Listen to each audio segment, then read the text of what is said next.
Penebar Cahaya Sunnah.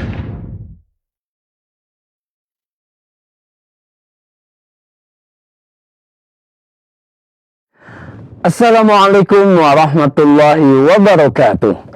Alhamdulillah wassalatu wassalamu ala Rasulillah wa ala alihi wa sahbihi wa mawala. Saudaraku seiman dan seakidah, sahabat roja dimanapun Anda berada, masih bersama dengan kami di saluran tilawah Al-Quran dan kajian Islam. Dan di kesempatan pagi hari ini, insya Allah kami hadirkan kembali kajian ilmiah yang kami pancarluaskan langsung dari kota Kudus bersama Ustadz Dr. Musyafa Ad-Darini Hafizahullah Ta'ala dalam pembahasan Sahih Fikih Sunnah. Dan insya Allah di kesempatan pagi hari ini kita akan melanjutkan pembahasan kita terkait dengan menguburkan jenazah. Saudaraku dimanapun Anda berada, kami ajak Anda untuk menyimak kajian ini. Dan Anda juga dapat berpartisipasi dalam sesi tanya jawab dengan mengirimkan pertanyaan Anda melalui pesan WhatsApp di nomor 021-823-6543. Dan juga melalui line telepon di nomor yang sama. Baiklah, untuk selanjutnya kita akan simak nasihat dari Ustadz Dr. Musyafa Ad-Darini Hafizahullah Ta'ala. Kepada Ustadz, falyatafaddal maskura. Bismillahirrahmanirrahim. Assalamualaikum warahmatullahi wabarakatuh. Alhamdulillahi rabbil alamin. Wassalatu wassalamu ala ashrafil anbiya'i wa sayyidil mursalin. Nabiina Muhammadin wa ala alihi wa sahbihi wa man tabi'ahum bi ihsanin ila yaumiddin.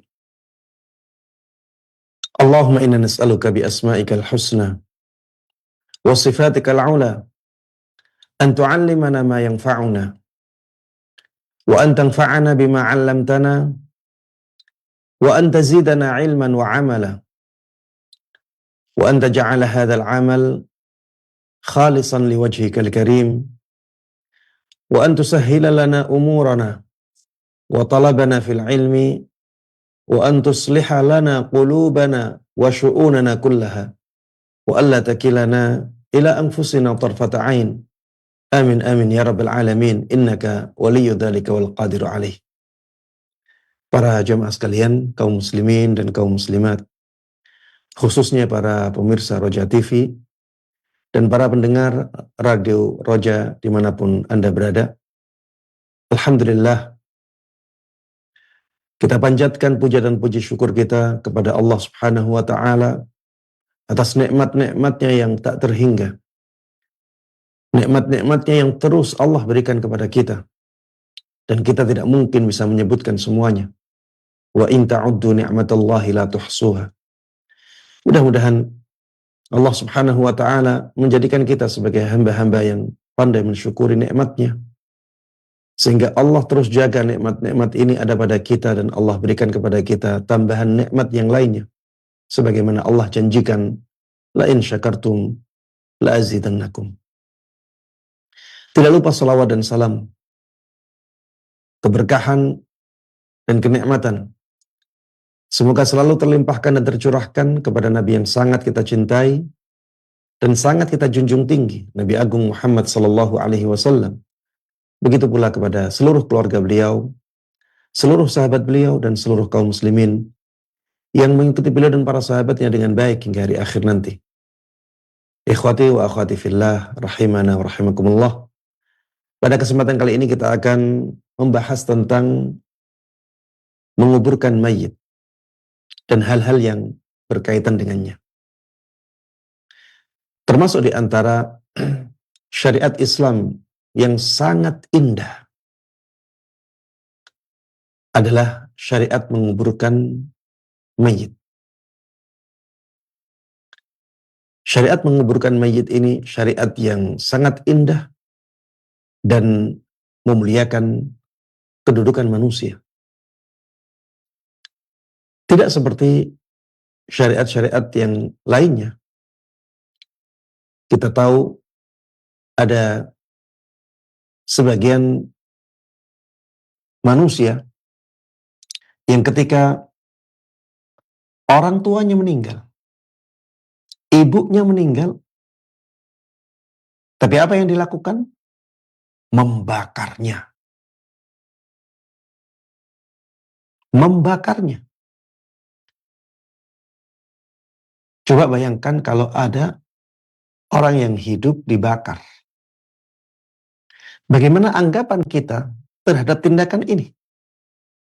Ini adalah tindakan menyiksa, ini adalah tindakan menghinakan manusia. Maka begitu pula seharusnya ketika orang yang dibakar itu sudah mati. Itu juga termasuk tindakan menghinakan manusia. Di dalam Islam tidak demikian. Islam memuliakan manusia dengan menguburkannya. Coba lihat di dalam syariat lain. Ada yang ibunya meninggal, atau ayahnya meninggal, atau kerabatnya meninggal, atau temannya meninggal, atau yang lainnya. Apa yang dilakukan? Ditaruh di bawah pohon sampai membusuk, sampai kelihatan sangat tidak baik. Kita melihat saja takut. Dan bisa jadi dimakan belatung-belatung dan dilihat oleh banyak orang. Maka ini sangat tidak memuliakan manusia. Sangat tidak memanusiakan manusia.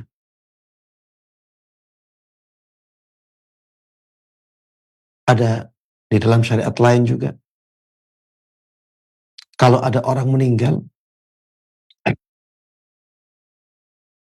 maka jasadnya dibawa ke lereng gunung. Apa tujuannya?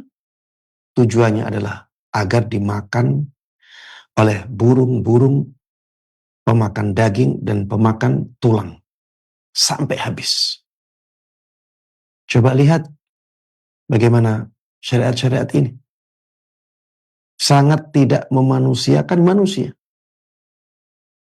Di dalam syariat Islam, Masya Allah, manusia diciptakan dari tanah.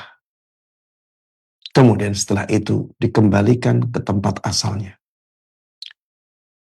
Dengan sangat terhormat. Para jemaah sekalian rahimana wa rahimakumullah.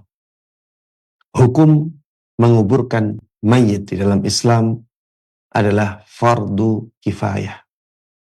Kewajiban yang dibebankan kepada seluruh kaum muslimin. Tapi apabila ada salah seorang dari mereka yang melakukannya, maka itu sudah menggugurkan kewajiban bagi kaum muslimin yang lainnya. Inilah fardu kifayah. Yang penting amalannya dilakukan. Tidak pandang bulu siapa yang melakukannya. Yang penting amalannya sudah dilakukan, maka itu sudah cukup bagi yang lain. Dan disebutkan di sini, hatta law kana al-mayyitu kafira. Sampai kalau yang mati orang kafir tetap wajib dikuburkan. Apa dalilnya? Dalilnya adalah perintah Nabi Shallallahu Alaihi Wasallam kepada sahabat Ali ibn Abi Thalib radhiyallahu anhu ketika Abu Thalib, bapaknya sahabat Ali, meninggal dalam keadaan kafir. Apa perintah Nabi Sallallahu Alaihi Wasallam kepada sahabat Ali ibn Abi Thalib? Beliau mengatakan, idhab fawarih. Sana kamu berangkat untuk kamu kuburkan dia. Dan perintah pada asalnya menunjukkan hukum wajib. Walaupun perlu dipahami di sini bahwa menguburkan orang kafir bisa jadi tidak menjadi kewajiban kaum muslimin. Kenapa? Karena ada orang lain.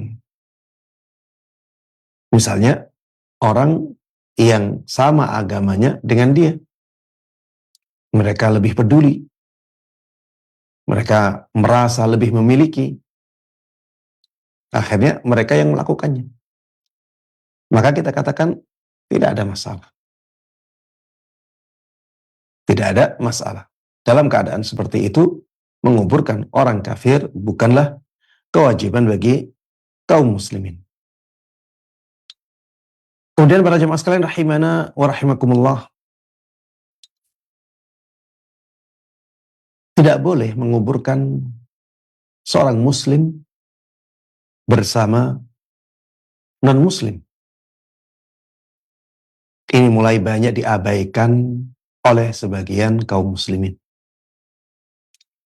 Saya ulangi, ini mulai banyak diabaikan oleh sebagian kaum muslimin. Di banyak tempat, banyak dari kaum muslimin yang tidak memperhatikan aturan ini. Tidak memperhatikan batasan syariat ini. Akhirnya kaum muslimin dikuburkan bersama selain kaum muslimin. Dan ini sesuatu yang sangat tidak selaras dengan ajaran Islam. Harusnya kaum muslimin dikuburkan bersama kaum muslimin.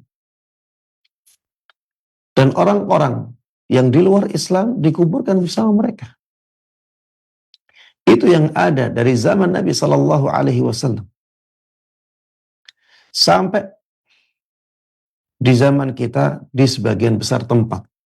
Ya, sampai di zaman kita ini di sebagian besar tempat dari negeri kaum muslimin itu masih menjalankan batasan syariat ini. Tidak boleh para jemaah sekalian rahimana wa rahimakumullah, kita kumpulkan antara orang yang masih ada kemungkinan masuk surga dengan orang yang selama-lamanya di neraka. Dan mereka sudah mulai diadab di kuburnya. Tidak boleh kita sandingkan. Kita harus memuliakan saudara-saudara kita, kaum muslimin.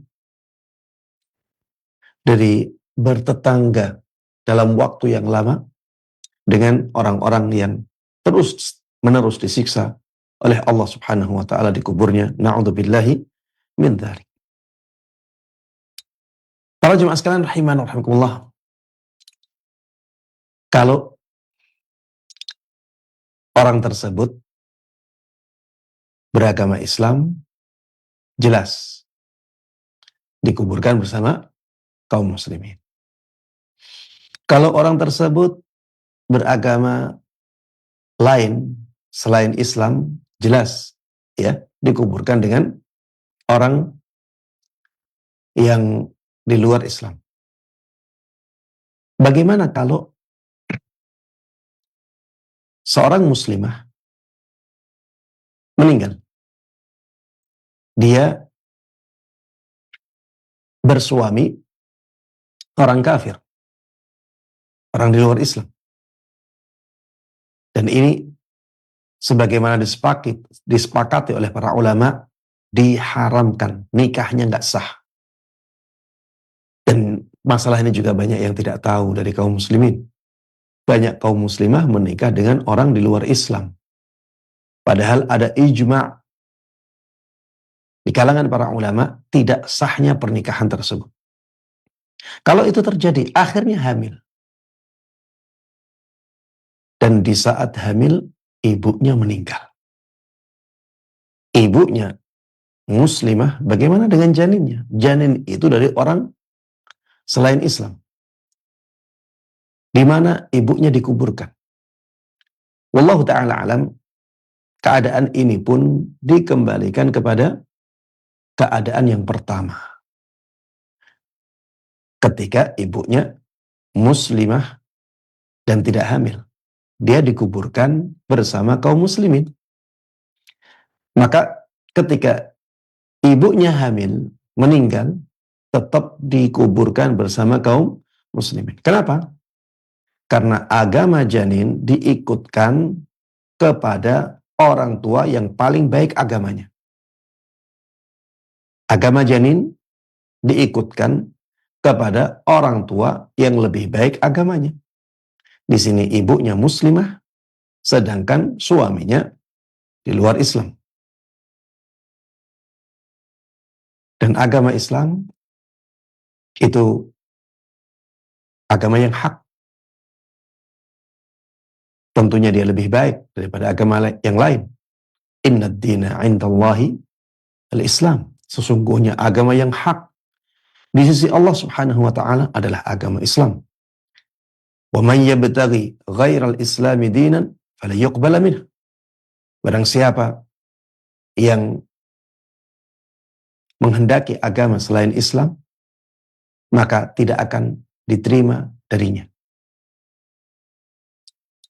Ketika ibu agamanya lebih baik, maka janinnya dikembalikan kepada ibunya. Sehingga dikuburkan bersama kaum muslimin. Pertanyaannya, apabila ibunya kitabiyah, ibunya dari ahli kitab, suaminya seorang muslim, dan ini menurut mayoritas ulama dibolehkan, seorang muslim menikah dengan wanita dari ahli kitab. Ahli kitab menurut mayoritas ulama adalah orang yang beragama Yahudi ataupun Nasara. Dan ini dibolehkan, ya, pernikahan antara keduanya dibolehkan menurut mayoritas ulama. Sebagaimana disebutkan di dalam surat Al-Maidah. Baik. Apabila terjadi pernikahan itu, seorang muslim menikahi wanita dari ahli kitab, kemudian istrinya hamil. Di saat istrinya hamil, dia meninggal. Wanita ini dikuburkan bersama siapa? Bersama kaum muslimin melihat janinnya, karena janinnya diikutkan orang tua yang agamanya lebih baik. Di sini yang lebih baik ayahnya. Ataukah diikutkan bersama orang-orang di luar Islam kuburannya? Karena melihat ibunya dari ahli kitab. Para jemaah sekalian rahimani wa rahimakumullah, menurut penjelasan sebagian ulama, ibu yang seperti ini dimakamkan sendiri. Tidak bersama kaum muslimin, tidak juga bersama orang-orang di luar Islam. Dimakamkan sendiri. Ya. Ini kalau kita ambil hukum ini, maka di sana akan ada pemakaman khusus. Pemakaman khusus. Yaitu ibu hamil dari ahli kitab yang meninggal dalam keadaan bersuami dengan seorang muslim. Ini disebutkan oleh Ibnu Qudamah rahimahullah dalam kitab beliau Al-Mughni.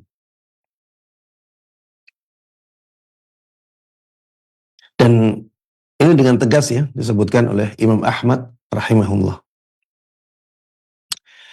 Masalah yang berikutnya para jemaah sekalian rahimana wa rahimakumullah adalah di manakah kita menguburkan jenazah.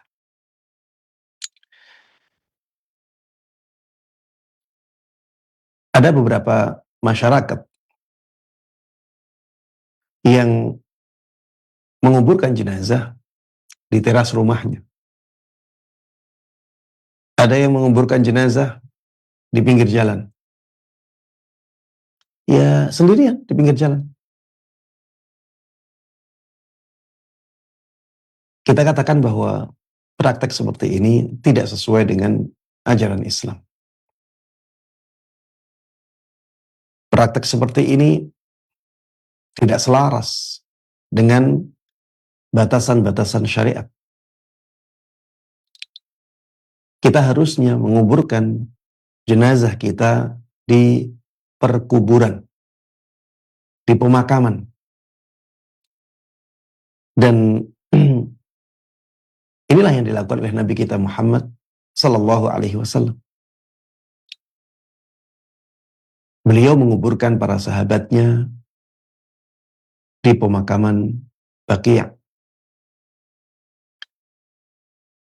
Beliau mengumpulkan sahabat-sahabatnya yang meninggal di area Baqi'. Beliau yang pertama kali buka pemakaman Baqi' itu. Dan pertama kali yang dikuburkan di sana adalah sahabat beliau Uthman ibn Mad'un. Kemudian setelah itu para sahabat yang lainnya dikuburkan di area tersebut. Di sini disebutkan menguburkan jenazah harusnya di kuburan karena Nabi Muhammad Sallallahu Alaihi Wasallam dahulu menguburkan jenazah di kuburan Baqi'. Walam yunqal an ahadin minas salaf annahu dufina fi ghairil maqbarah. Tidak ada nukilan dari seorang pun dari ulama salaf yang dikuburkan di selain kuburan. Di zaman kita ini para jemaah sekalian rahimanallah, kalau ada pemuka agama yang luar biasa harismatiknya, seringkali dikuburkan di misalnya di rumahnya atau musola yang dulu dipakai untuk sholat oleh dia atau di area tertentu di lembaga pendidikannya. Dan dia sendirian. Setelah itu orang yang meninggal, walaupun dari kerabatnya, dari saudara-saudaranya, tidak dikuburkan di situ. Dia dikuburkan sendiri di situ. Ini praktek yang tidak selaras dengan sunnah Nabi Sallallahu Alaihi Wasallam. Mungkin ada yang bertanya, ada yang nyangkal, Ustadz, Rasulullah Sallallahu Alaihi Wasallam tidak dikuburkan di Baqi'. Begitu pula sahabat Abu Bakar. Begitu pula sahabat Umar radhiyallahu anhuma. Maka kita jawab, Rasulullah Sallallahu Alaihi Wasallam punya keistimewaan khusus. Beliau adalah seorang nabi. Dan para nabi itu punya keistimewaan. Mereka dikuburkan di tempat mereka wafat. Ini keistimewaan para nabi Sallallahu Alaihi Wasallam. Dan selain nabi, tidak bisa dikiaskan kepada nabi. Kemudian bagaimana dengan sahabat Abu Bakar dan sahabat Umar Ibn Khattab radhiyallahu anhuma? Maka kita katakan ini juga kekhususan bagi mereka. Ini juga kekhususan bagi kedua sahabat ini. Kalau ada yang bertanya, apa dalil pengkhususnya? Maka kita katakan dalil pengkhususnya adalah amalus sahabah. Praktek para sahabat Nabi Shallallahu Alaihi Wasallam dalam memperlakukan dua orang ini. Ternyata para sahabat membedakan antara menguburkan sahabat Abu Bakar dan sahabat Umar radhiyallahu anhuma dengan menguburkan sahabat yang lain.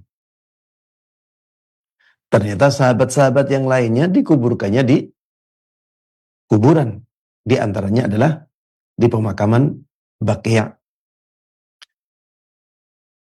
Tidak ada sahabat lainnya yang dimakamkan dekat sahabat Umar dan sahabat Abu Bakar radhiyallahu anhuma.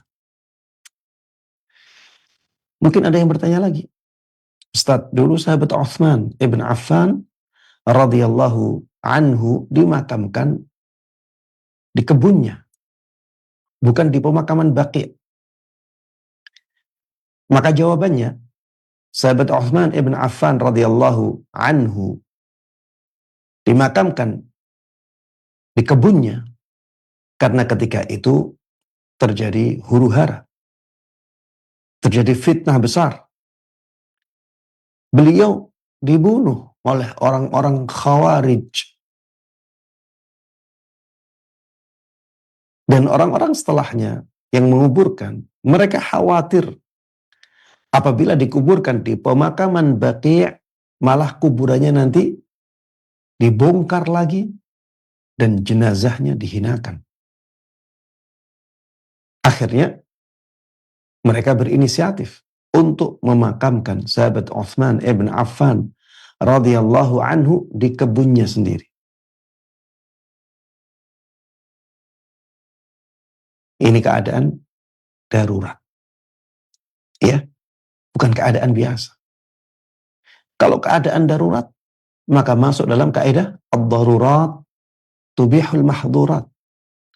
Keadaan darurat itu membolehkan sesuatu yang asalnya diharamkan. Maka tidak bisa dikiaskan dengan keadaan-keadaan biasa. Para jemaah sekalian rahimana wa rahimakumullah. Dikecualikan juga dalam masalah ini adalah orang-orang yang mati syahid di peperangan. Orang-orang yang mati syahid di peperangan. Mereka dikuburkan di tempat mereka meninggal, di area perangnya. Ini sebagaimana Rasulullah Sallallahu Alaihi Wasallam memakamkan sebagian sahabat beliau di area terjadinya perang Badar. Ini juga sebagaimana dipraktekkan oleh Nabi kita Muhammad Sallallahu Alaihi Wasallam kepada para syuhada Uhud. Mereka dimakamkan di area perang Uhud terjadi. Bahkan para jemaah sekalian rahimana wa rahimakumullah, ada riwayat dari sahabat Jabir ibn Abdullah radhiyallahu anhuma bahwa bibi beliau, ya, ini saudari ayahnya beliau, dia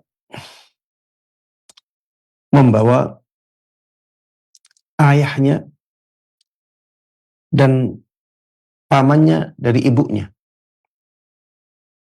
Membawa ayahnya dan pamannya dari ibunya. Keduanya meninggal di perang Uhud. Untuk dimakamkan di pemakaman umum kaum muslimin. Sudah dibawa. Ternyata ada orang yang menyampaikan, ala inna Rasulullah sallallahu alaihi wasallam ya'murukum an tarji'u bil qatla fatadfinuha fi masari'iha haitsu qutilat faraja'at bihima fadafannahuma haitsu qutila. Ya. Ingat-ingatlah bahwa Rasulullah sallallahu alaihi wasallam memerintahkan kepada kalian agar kalian mengembalikan korban-korban peperangan, sehingga kalian menguburkannya di tempat mereka meninggal. Maka akhirnya saudari dari ayah Jabir radhiyallahu anhu membawa dua jenazah itu ke area perang lagi. Akhirnya keduanya dikuburkan di tempat keduanya meninggal. Ya, ini pengecualian. Ya, ini pengecualian. Adapun orang yang meninggal bukan karena mati syahid, ya, maka sunnahnya, aturannya, batasannya adalah dikuburkan di perkuburan kaum muslimin. Para jemaah sekalian rahimana wa rahimakumullah. Masalah yang berikutnya adalah waktu-waktu larangan memakamkan.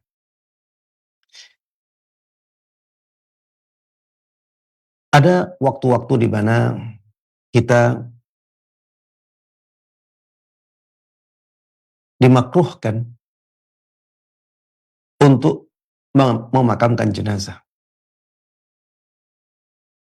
Di sini disebutkan ada 3 waktu. Hal ini berdasarkan hadis dari sahabat Uqbah ibn Amir radhiyallahu anhu. Beliau mengatakan, 3 sa'at kana Rasulullah sallallahu alaihi wasallam yanhana an nusalliya fihinna aw an naqbara aw an naqbara mautana aw an naqbura mautana. Ada 3 waktu yang dahulu Rasulullah sallallahu alaihi wasallam melarang kami untuk sholat di dalam dan juga menguburkan orang-orang mati dari kami. Yang pertama, hina tatlu' asy-syamsu bazighatan hatta tartafi'. Ketika matahari baru muncul sampai matahari itu meninggi.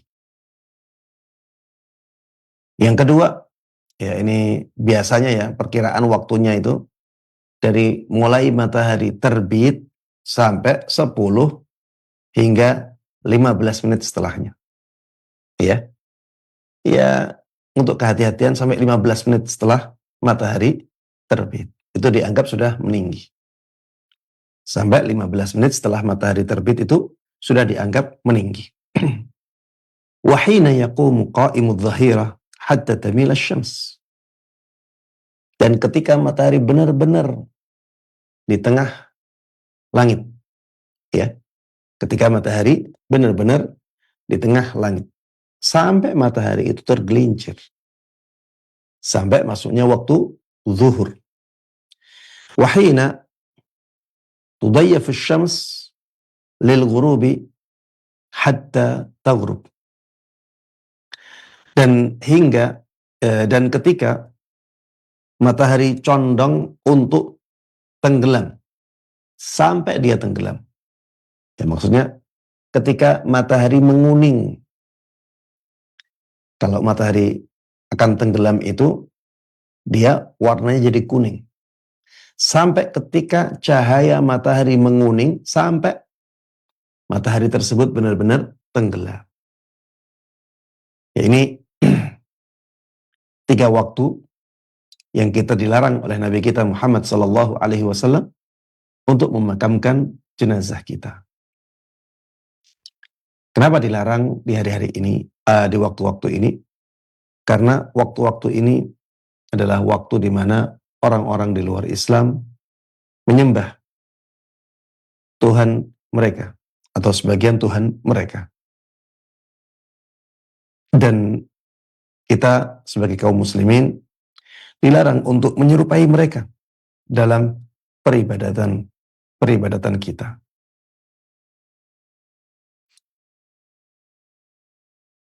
Sehingga kita tidak boleh sholat ketika waktu tersebut kita juga tidak boleh menguburkan jenazah-jenazah kita.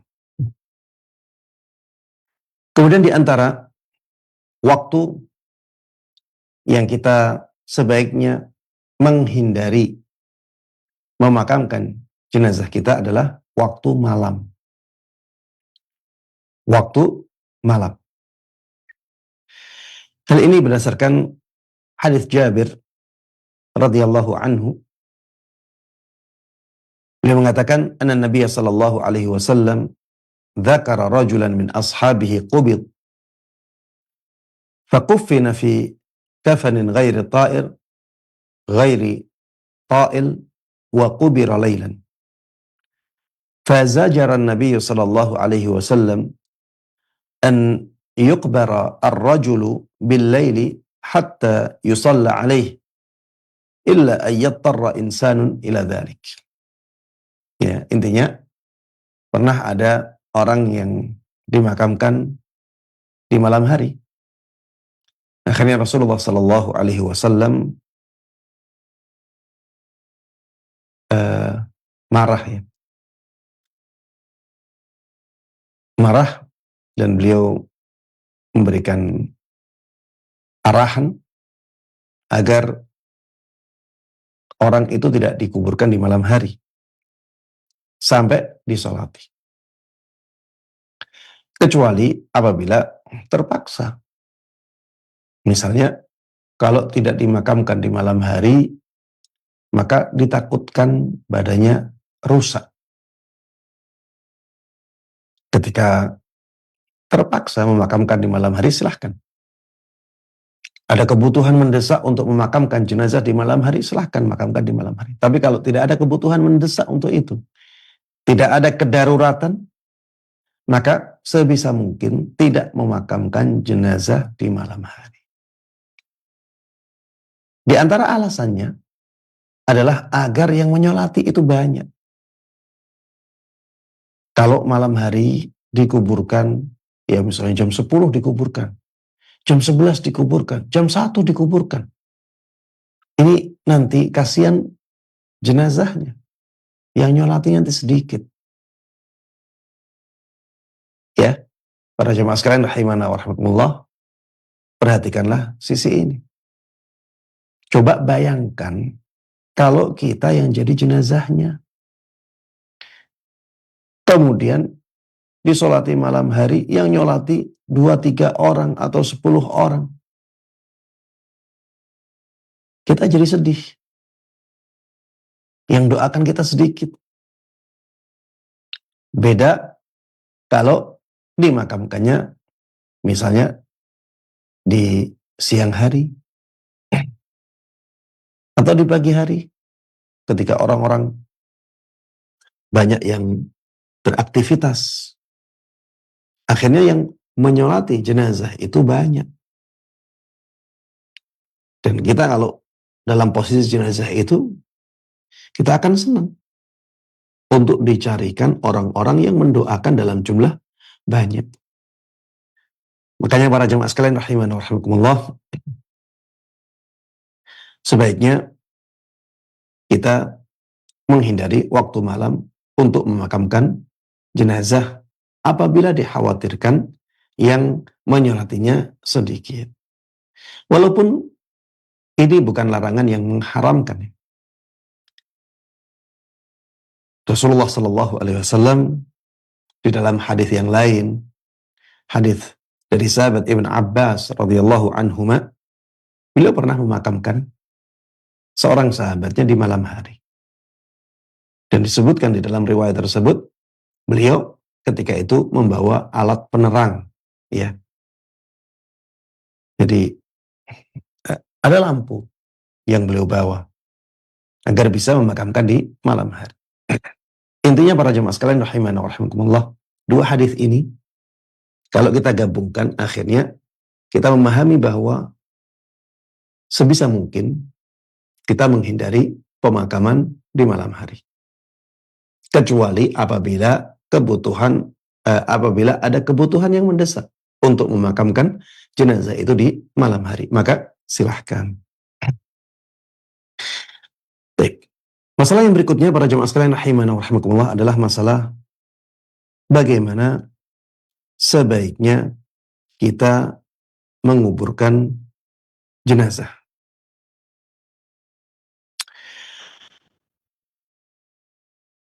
Baik, yang pertama dianjurkan untuk menjadikan kuburan itu dalam, luas, dan rapi. Kenapa dalam? Agar bau dari badan yang membusuk tidak mengganggu manusia, tidak mengganggu orang. Kalau lubangnya atau lubang kuburan itu dangkal, tidak dalam, maka ada kemungkinan bau busuk dari tubuh yang rusak itu keluar, ya, dan mengganggu orang yang ada di sekitarnya. Kenapa luas? Kenapa dianjurkannya luas? Karena kalau sempit, nanti akan menyulitkan orang yang memakamkan. Kalau sempit, masuk saja susah. Nah, ini akan menyulitkan orang yang memakamkan dalam memperlakukan jenazahnya. Maka sebaiknya lubang kuburan itu dijadikan luas, ya. Dijadikan luas agar memudahkan orang-orang dalam menempatkan jenazahnya dengan baik. Kenapa rapi? Ya karena ini salah satu ya dari cara kita memuliakan jenazah. Rasulullah Shallallahu Alaihi Wasallam pun memberikan arahan seperti ini. Beliau pernah mengatakan kepada para sahabatnya ketika mereka memakamkan teman-teman mereka yang gugur di perang Uhud dengan arahan ihfiru wa ausi'u wa a'miku wa ahsinu. Galilah lubang kuburan untuk orang-orang ini. Wa ausi'u, luaskan galian itu. Wa a'miku, dalamkan galiannya. Wa ahsinu, dan baikkan galian tersebut. Ini 3 arahan dari Nabi kita Muhammad Sallallahu Alaihi Wasallam dalam masalah sifat kuburan. Kuburan itu sebaiknya dalam, sebaiknya luas, dan sebaiknya rapi, bagus. Tidak asal-asalan. Yang berikutnya para jemaah sekalian rahimana wa rahimakumullah, boleh menjadikan kuburan itu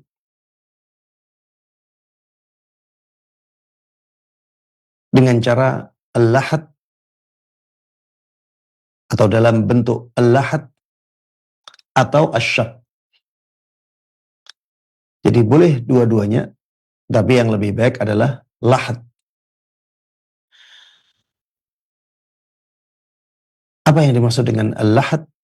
Apa yang dimaksud dengan asyab? Kalau al-lahad itu dengan membuat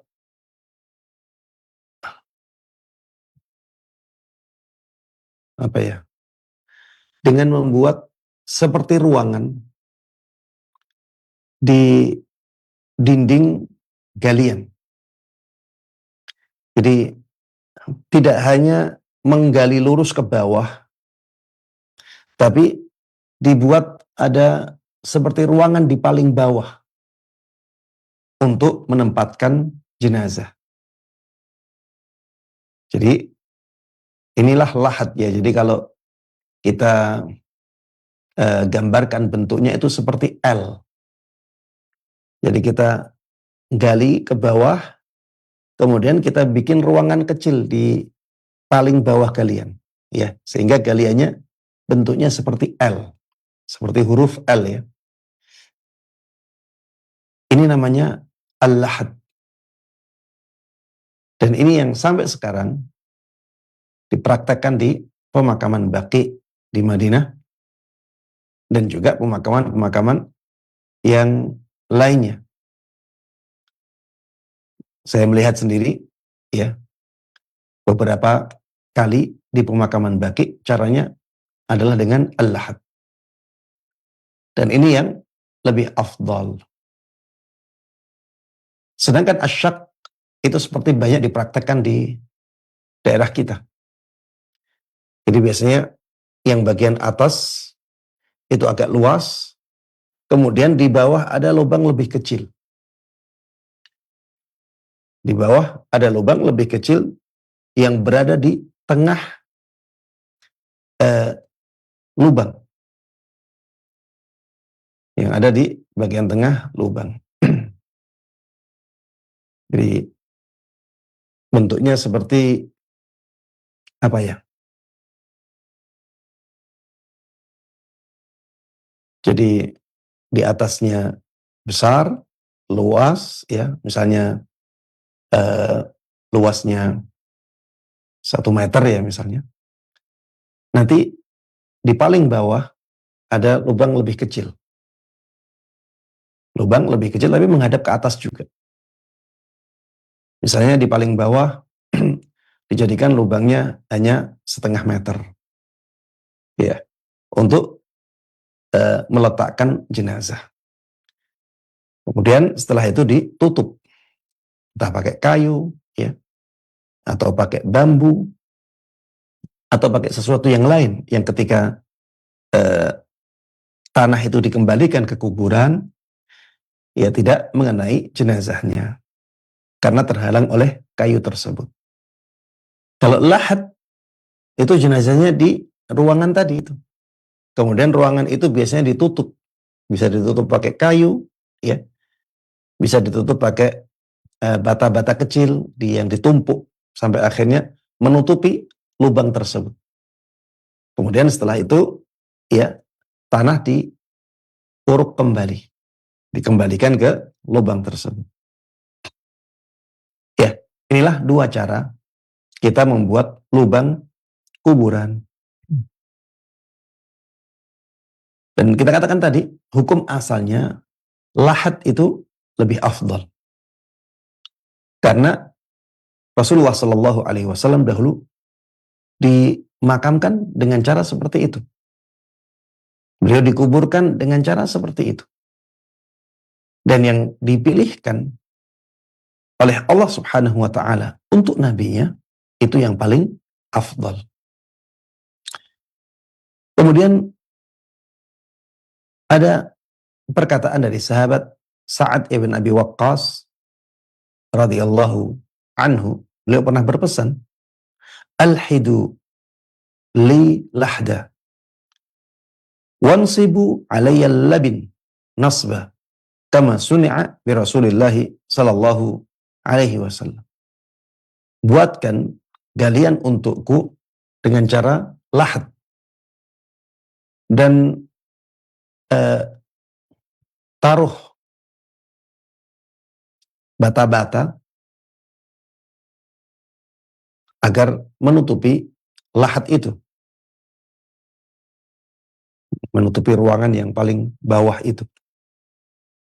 Kemudian beliau mengatakan, kama suni'a bi Rasulillah sallallahu alaihi wasallam. Sebagaimana hal tersebut dilakukan kepada Rasulullah sallallahu alaihi wasallam. Namun para jemaah sekalian rahimana wa rahimakumullah, perlu diperhatikan juga sisi keadaan tanah. Ada tanah-tanah yang cocoknya itu lahat. Ada tanah-tanah yang cocoknya itu syak. Ya. Kalau misalnya tanahnya tidak cocok dengan al-lahad, maka jangan dipaksakan. Karena nanti malah tidak bisa. Misalnya ya, tanahnya itu mudah gugur. Tanahnya itu mudah gugur. Maka jangan pakai cara al-lahad. Ini akan sangat menyusahkan, sangat memberatkan. Dan juga efeknya bisa tidak baik ya untuk jenazahnya. Belum dikuburkan malah tanahnya gugur semua. Ini kan sangat tidak baik bagi jenazah. Makanya Imam An-Nawawi rahimahullah mengatakan, ajma'al ulama anna ad-dafna fil lahdi wasyaqqi jaizah. Semua ulama sepakat bahwa menguburkan dengan cara lahad dan dengan cara syak, dua-duanya dibolehkan. Lakin in kanatil ardu sulbah la yanharu turabuha fal-lahdu afdal lima sabaqa minal adillah. Akan tetapi apabila tanahnya itu keras dan pasirnya atau tanah tersebut tidak gugur, tidak mudah gugur pasirnya, maka lahat yang lebih afdal. Ini hukum asal ya. Hukum asalnya itu lahat itu lebih afdal. Apabila dimungkinkan lahat, maka itulah yang paling afdal. Itu yang paling baik. Dan kalau kita melihat tanah kita di Indonesia ya, ini masuk ke dalam kategori tanah yang kalau dibuat lahat tidak ada masalah. Ya. Maka mari kita terapkan cara ini untuk jenazah-jenazah kita. Karena ini yang dipilihkan oleh Allah Subhanahu wa taala untuk nabinya Muhammad sallallahu alaihi wasallam. Ya. Wa in kanat rakhwah tanharu fasyaqqu afdal. Tapi apabila tanahnya itu lembut, rakhwah itu tidak keras, sehingga apabila dibuat lahat akhirnya tanahnya gugur, maka dalam keadaan seperti itu menguburkan dengan cara asyak lebih afdal. Kenapa? Karena kondisi tanah. Kalau dipaksakan, yang pertama akan susah. Yang kedua bisa jadi baru ditaruh ternyata tanahnya malah gugur. Dan ini tidak baik ya untuk jenazah, begitu pula untuk yang menguburkan. Maka kita bisa ambil kesimpulan, hukum asal menguburkan dengan cara lahat itu lebih afdal. Tapi kalau cara ini menyusahkan, tidak cocok dengan kondisi tanahnya, maka kita pilih cara asyak. Karena itu yang lebih mudah dan itu juga diperbolehkan oleh para ulama. Para jemaah sekalian rahimana wa rahimakumullah. Ini yang bisa kita bahas bersama dalam kesempatan kali ini. Mudah-mudahan bermanfaat dan Allah berkahi. Amin amin ya rabbal alamin. Wa sallallahu wa sallama wa baraka ala nabiyyina Muhammadin wa ala alihi wa sahbihi wa man tabi'ahum bi ihsanin ila yaumiddin. Walhamdulillahi rabbil alamin. Jazakallahu khairan, kami sampaikan kepada Ustaz Dr. Mustafa Ad-Darini hafizahullah ta'ala yang telah membimbing kita di kajian pagi hari ini langsung dari kota Kudus. Dan untuk berikutnya kita akan angkat beberapa pertanyaan melalui pesan WhatsApp dan juga line telepon insyaallah. Baik, yang pertama Ustaz, kita akan angkat pertanyaan melalui pesan WhatsApp dari Abu Hanif di Bekasi, juga hamba Allah di Sumatera Selatan. Izin bertanya Ustadz terkait dengan pemakaman khusus keluarga yang terpisah dari pemakaman kaum muslimin. Bolehkah kita berziarah juga ke makam keluarga ini dan juga ditandai agar lebih mudah kita menziarahinya? Bolehkah Ustadz? Tafadhol Ustaz. Jemaah sekalian rahimana wa rahimakumullah. Pemakaman keluarga ya, tidak ada larangan ya. Tidak ada larangan untuk membuat pemakaman keluarga. Yang penting mereka itu berkumpul. Nanti kan keluarga ini dalam jumlah besar mereka berkumpul. Yang dilarang itu ya membuat makam sendiri. Membuat makam sendiri. Kalau pemakaman keluarga kan itu direncanakan akan ada banyak makam di situ. Ini seperti membuka lahan baru untuk pemakaman. Hanya saja dikhususkan untuk keluarga tertentu. Maka Anda melihat yang seperti ini tidak ada masalah. Karena memang area itu nanti akan jadi pemakaman semua. Dan ada juga ya beberapa keluarga yang berada, mereka membeli tanah di samping area pemakaman umum. Untuk dijadikan sebagai pemakaman. Tapi khusus untuk kerabat-kerabat mereka. Tujuannya adalah agar ketika mereka berziarah memudahkan mereka. Ya. Tujuannya agar memudahkan mereka ketika menziarahi kerabat-kerabat mereka. Kemudian para jemaah sekalian rahimana wa rahimakumullah. Tadi ngasih tanda untuk kuburan. Ini insya Allah akan kita bahas di pertemuan yang berikutnya. Tapi karena ini ditanyakan, maka jawabannya boleh. Ngasih nisan-nisan, tidak ada masalah. Ya karena dengan itulah kita tahu bahwa di situ ada kuburan. Nanti ada pembahasan tentang bagaimana membuat tulisan di nisan itu. Apakah dibolehkan ataukah tidak. Kalau kita bicara mana yang lebih afdal, maka jelas yang lebih afdal tidak ada tulisan sama sekali. Hanya tanda bahwa di situ ada kubur. Ini yang lebih afdal. Kalau misalnya dibutuhkan untuk penulisan, agar orang-orang bisa membedakan ini kuburan si fulan, ini kuburan si allan, ada sebagian ulama yang membolehkan ketika keadaan sangat dibutuhkan. Ketika keadaan sangat dibutuhkan. Misalnya ya, di kuburan umum, pemakaman umum. Orangnya ribuan di sana. Ketika tidak ada tulisan, nanti akhirnya menjadi samar. Ini kuburannya siapa? Bahkan keluarganya pun mungkin bisa salah. Bisa salah menentukan. Kalau tidak ada tulisannya.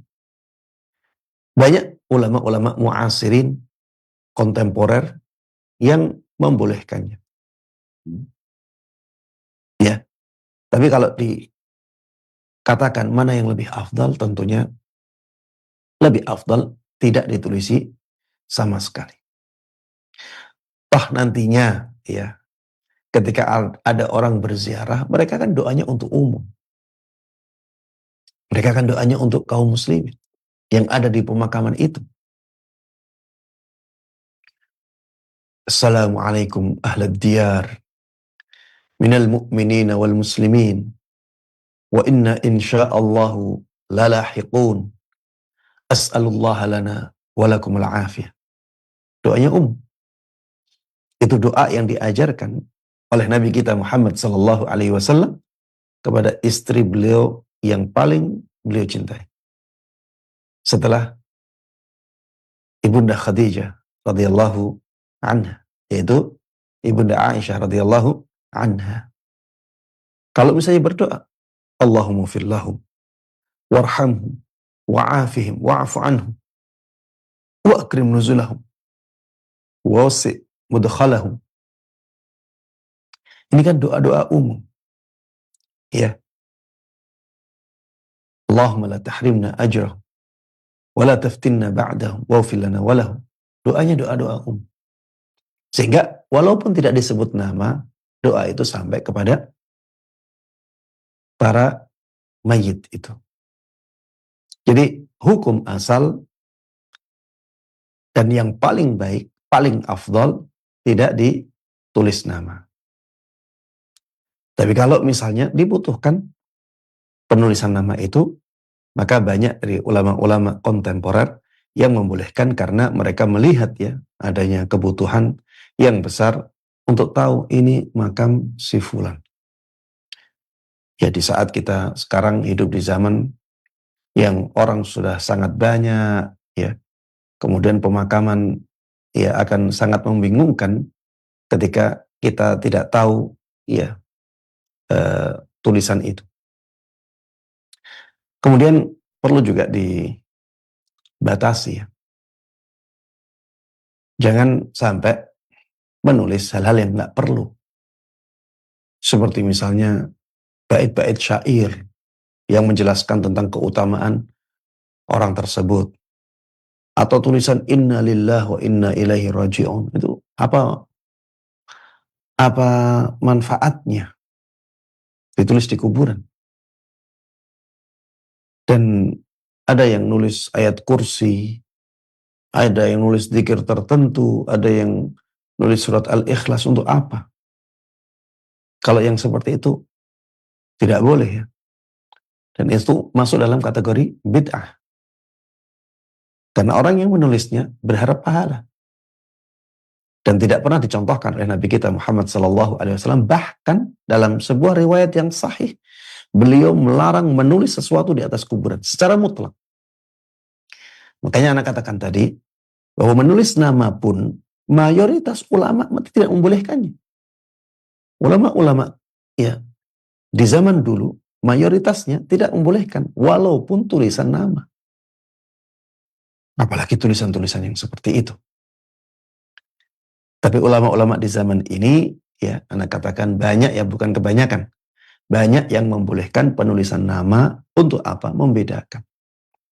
Karena ketika Rasulullah SAW memerintahkan untuk menempatkan batu ya di atas kuburan sebagai batu nisan, beliau mengatakan, ini saya letakkan ini agar saya tahu kuburan saudaraku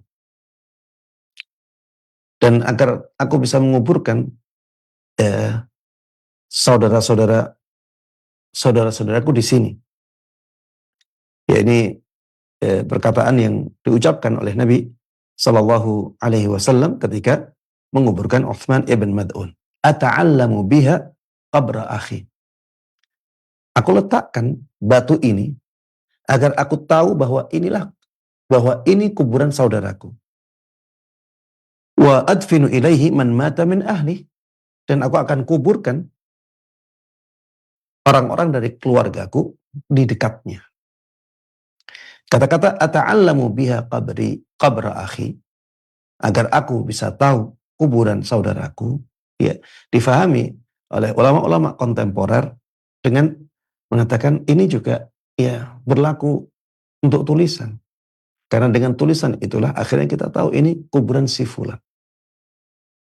Ya, kalau itu memang dibutuhkan di zaman kita, maka pendapat yang membolehkannya ya ini pendapat yang tidak bertentangan dengan illat dari perbuatan Nabi Sallallahu Alaihi Wasallam. Ya, kesimpulannya, kalau bisa kita hindari, maka kita hindari lebih baik, sebagaimana keadaan di zaman Nabi Sallallahu Alaihi Wasallam dan para sahabatnya. Kalau misalnya ada orang yang menulisnya karena merasa sangat membutuhkan itu, maka jangan kita ingkari, ya. Tidak perlu kita ingkari karena banyak ulama-ulama yang membolehkan. Tapi kalau misalnya lebih dari itu, maka ini yang perlu kita ingkari dan kita nasihati orang yang melakukannya. Kita ingatkan, mudah-mudahan bisa kembali kepada sunnah Nabi Sallallahu Alaihi Wasallam. Demikian, wallahu taala a'lam. Kita akhiri kajian ini dengan doa kafaratul majlis. Subhanakallahumma wa bihamdik, asyhadu an la ilaha illa anta astaghfiruka wa atubu ilaik. Assalamualaikum warahmatullahi wabarakatuh. Waalaikumsalam warahmatullahi wabarakatuh. Kami ucapkan jazakallahu khairan kepada Ustadz Dr. Mustafa Ad-Darini hafizahullah ta'ala yang telah membimbing kita untuk kajian bertemakan Sahih Fikih Sunnah dalam judul menguburkan jenazah di kesempatan pagi hari ini. Dan bagi Anda yang telah berpartisipasi, kami ucapkan jazakumullahu khairan dan juga telah menyimak kajian ini. Dan insya Allah untuk pertanyaan-pertanyaan yang begitu banyak disampaikan, semoga ini bisa dibahas dalam kajian-kajian berikutnya bersama Ustadz Dr. Mustafa Ad-Darini hafizallahu ta'ala di setiap hari Senin pagi pukul 6 waktu Indonesia bagian Barat sampai dengan selesai. Dan kami dari studio mohon maaf atas segala kekurangan dan semoga Allah sampaikan kita kembali di kesempatan-kesempatan yang akan datang. Kami undur diri. Wassalamualaikum warahmatullahi wabarakatuh.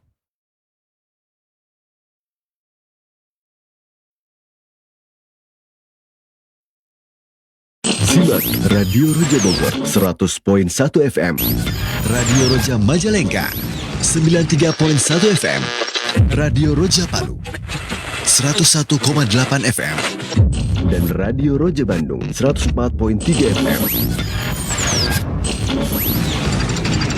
Menebar cahaya sunnah.